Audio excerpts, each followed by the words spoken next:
Johannesburg SWY's De Bruin takes charge of the Lions as head coach for the first time this week. And his number one priority in the coming weeks and months is to ensure the Lions become a transformed rugby side. Outgoing coach Johan Ackerman, who will join up with his new team, Gloucester, this week achieved many highs during his 5 years in charge, but his Lions team remained largely untransformed, possibly the only blight on his time in Joburg.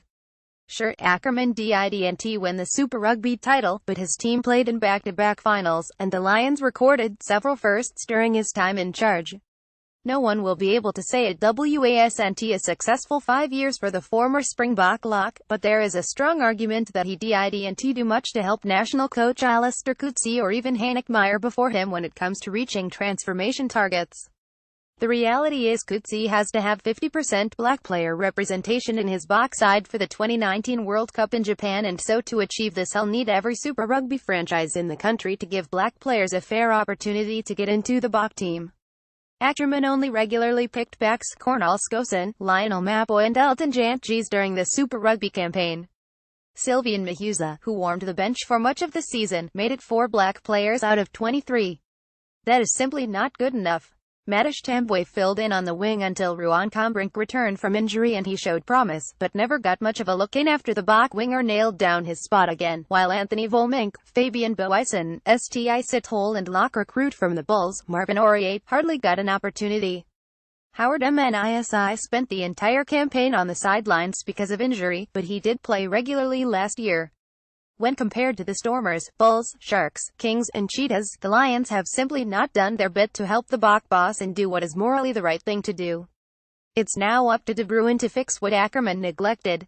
I trust in SWYs and believe he can take this team further, to the next step, said Ackerman, after Saturday's Super Rugby final, of the man replacing him as head coach. He's got a quality group of players to supporting him. That is, indeed, the case even if the likes of FAF de Klerk and Akker van der Merwe have been lost to Lions rugby, and there could be a few more men heading elsewhere. Ackerman's son, Ruan, is rumored to be in line to team up with his father in Gloucester. Also, the Lions will now soldier on, in the Currie Cup, without several first-choice players who'll either be involved with the Springboks during the Rugby Championship or head to Japan to play there until early next year.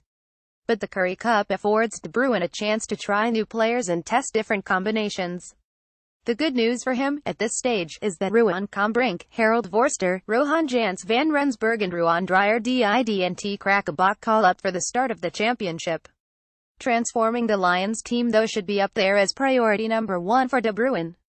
And just looking at the men who turned out for the Lions in their Currie Cup game against the Bulls the weekend, there are enough quality players to pick, among them Tambwe, Volmink, Boyson, Aurier, Sithole, Andrew Bierwinkle, Ashlyn Davids, Afiwa Dianti, Bobby De Wee and Hotsiva Dayamani. South African rugby supporters will be watching the Lions very closely in the coming weeks and months. They simply have to do more when it comes to transformation. The Star. Like us on Facebook, follow us on Twitter.